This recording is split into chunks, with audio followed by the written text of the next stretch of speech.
teenage girl in the hospital tonight and can't even remember her name after suffering a third concussion while playing lacrosse. CBS 2's Brittany Hopper has an update on her condition and on her family's hopes that this can all be a wake-up call for high school sports. Go, son! This is video from last Friday's lacrosse game in Coma, where 16-year-old Sydney Vasquez played her heart out. Vasquez has played lacrosse competitively for years, coaches calling her the next big player who will go very far in the sport. She's also a junior in high school, straight A student, and speaks 2 languages. But this is her today at Children's Hospital, Orange County, not knowing her name, where she's at, and what happened. What's happened in the last 5 days has been tormenting and sad.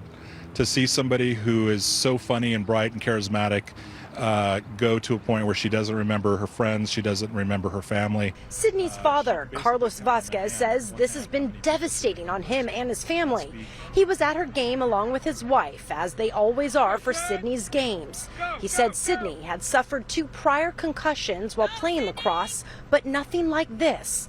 This was different after being struck by another player in the head with a lacrosse stick during the game. You're watching the play and it's a cringeworthy moment because you never want to see your kid take a strike to the head.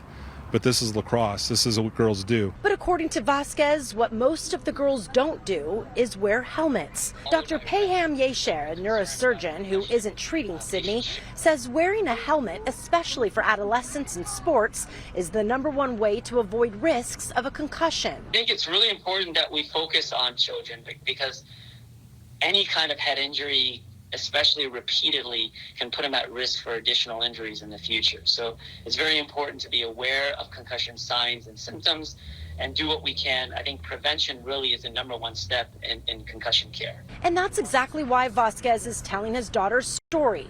He's hopeful it will help change what happens on the field with contact sports.